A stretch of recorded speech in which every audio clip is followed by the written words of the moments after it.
Hello students, welcome back to your history class.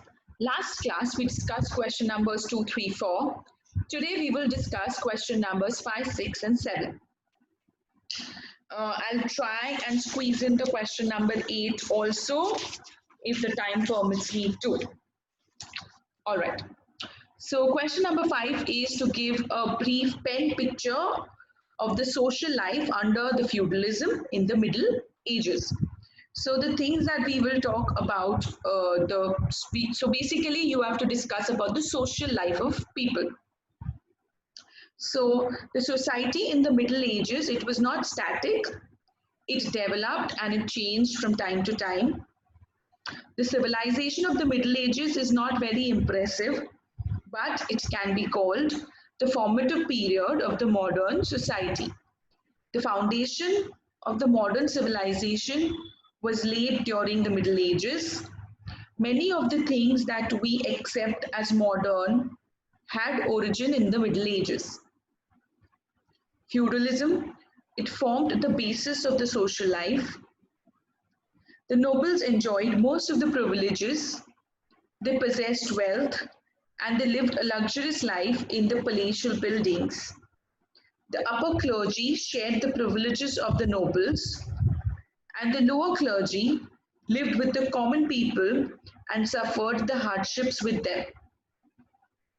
The lower class, including all groups other than nobles and upper clergy, lived a very economical life. The serfs were bound to the soil. The people belonging to lower classes had to work very hard and they led very miserable lives. They had to pay taxes to the state, to the nobles, and to the church. They lived in small houses and their clothing was very coarse and their food was very scanty. These classes were hereditary and rigid. As the trade and industry developed, there came a revolution in the social life in the 13th century. Many towns came into existence, and the development of town life was responsible for the rise of middle class, which brought a great change in the social order. The middle class had a progressive outlook and it was able to exert influence on political matters. This class was responsible for development of nationalism and nation states. So you speak about their social life. Next question, question 6 is narrate the economical life. So basically these are the versions, this basically is summing up the chapter. You speak about the social life, the political life, the economical life, the rise of feudalism, the fall of feudalism, the merits, the demerits. Once you do these questions, you have covered the entire chapter and you can attempt any question. So the second part is the economic life under the feudalism in the Middle Ages. In this you say that the people of the early Middle Ages mostly lived in the villages and agriculture was their main occupation under the feudal system.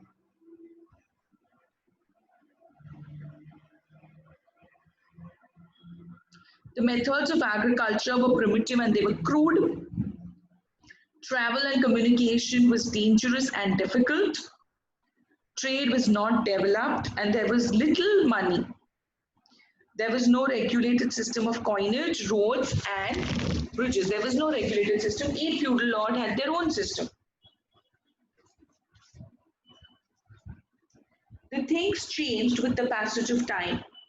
The Crusades broke the isolation and feudalism began to decline. Many roads and bridges were constructed and improvements were made in the means of travel and communication. Many towns and cities grew and trade and industries developed. Trade fairs were held at different places from time to time and the traders from distant lands displayed and sold their foodstuffs. Later on, the traders formed merchant guilds to encourage trade and commerce. The main function of these guilds were to help the members in time of dangers and need to regulate prices, to guarantee a fixed price and to keep up the standard of the commodities produced. So they formed a guild, and this guild helped in maintaining the trade and commerce. These guilds, they also safeguarded the interest of both the employers and the employees. Then coins, that is the systematic weights and measures were introduced, and barter system was now replaced by money economy. Banks were established and they promoted trade and commerce.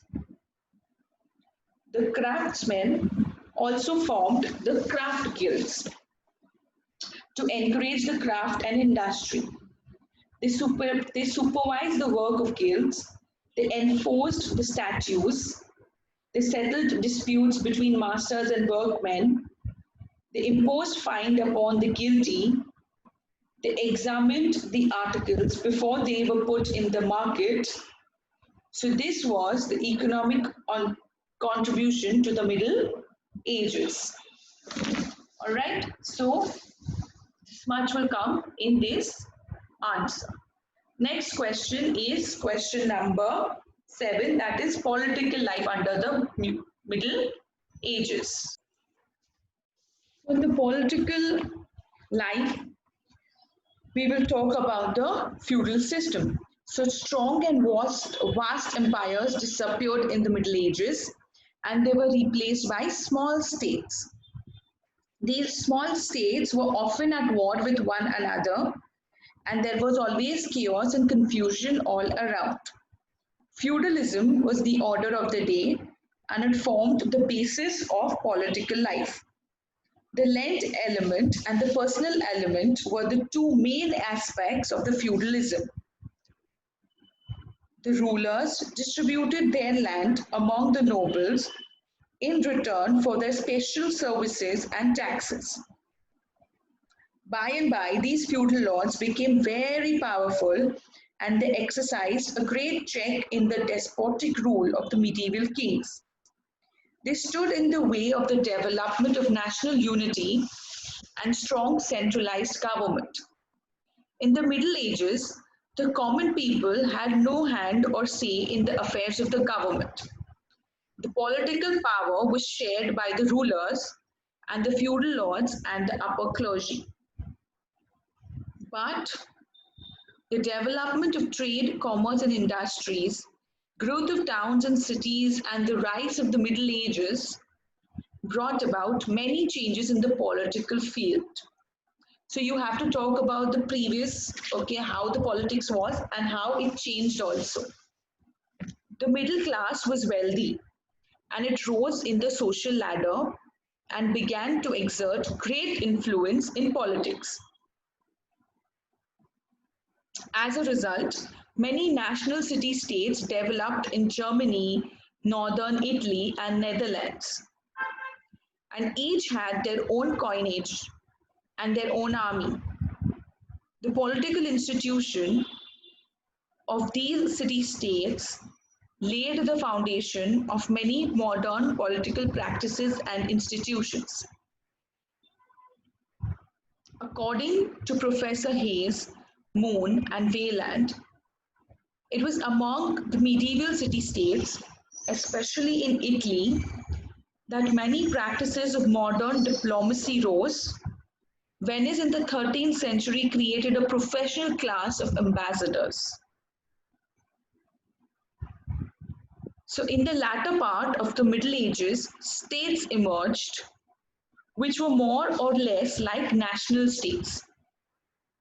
The support of the wealthy middle class, who wanted peace and order for their prosperity, led towards the development of national states.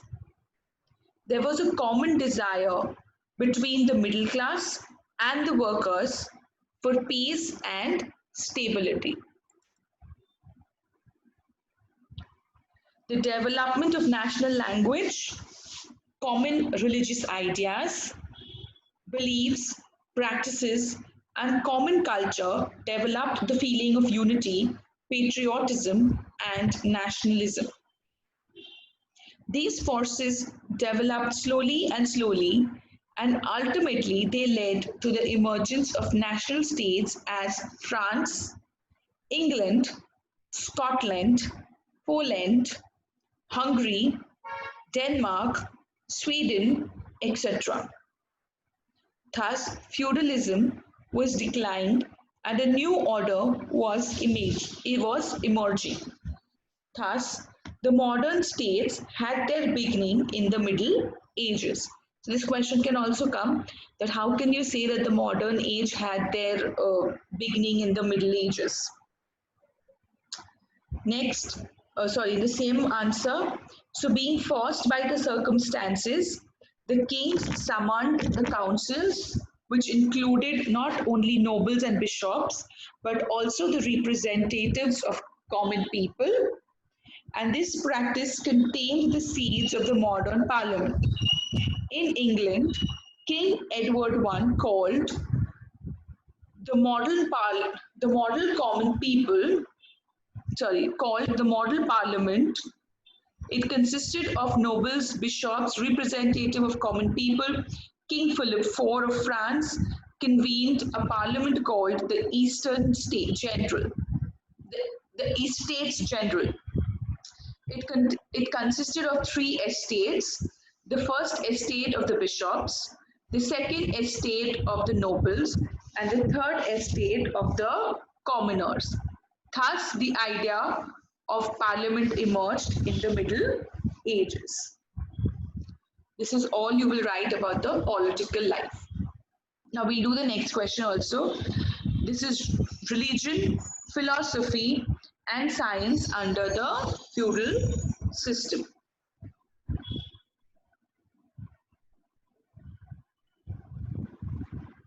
Many European, first we will discuss, we'll do a little introduction. Then we will talk about philosophy, okay, and then religion. First we will talk about religion, then philosophy, then science. Many European countries, they embraced Christianity. Pope was the head of the Christian church and he commanded great influence and people in the Christian world. Cathedrals and monasteries were established with the help of the propagation of Christianity. It was a period of ignorance. The people were not highly educated. They were mostly superstitious and they followed the old traditions blindly. The feeling of religious tolerance and freedom were generally absent, and the pagans were persecuted. Many crusades were fought between the Muslim and the Christians. Philosophy. The early Christians condemned the Greek philosophy because they thought it obscured morals and encouraged heresy. But in the latter period, they began to accept the methods and conclusions of the Greek philosophers. In the Middle Ages too, some theologians and philosophers produced some rich work. Abelard was one of the greatest and the most original thinkers in the Middle Ages. He was a great theologian who used the power of reasoning to defend and explain the faith of the church. He said, "It is through reason and not through compulsion that man can be brought to accept the Christian faith." His greatest work was "Siet or Nom," which is yes or no. Peter Lombard's Sentences was also an outstanding work on theology. Thomas Aquinas introduced philosophy of Aristotle but combined it with the medieval theology. His Summa Theologica is a famous work. So theology was regarded as the queen of sciences through the Middle Ages.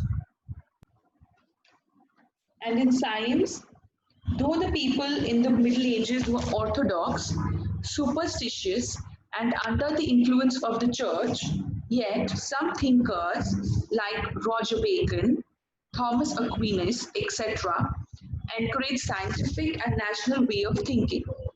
Roger Bacon laid great stress on experiments in science and contemplated the invention of horseless carriages and flying machines. Printing press, paper, cotton, mariner's compass with magnetic needles, clocks and timepieces, glass window, lens, movable type, mechanical locks are the important inventions made during the medieval periods. Thinkers of this period paid attention to the astrology and alchemy, which formed the basis of modern astronomy and chemistry, respectively. The scientists of the Middle Ages also made some progress in the fields of physics, medicine, and surgery. So, with this, I end the question number 8. Next class, we will work on question number 9, 10, and 11. There are two more questions. And after that, we will be doing math work.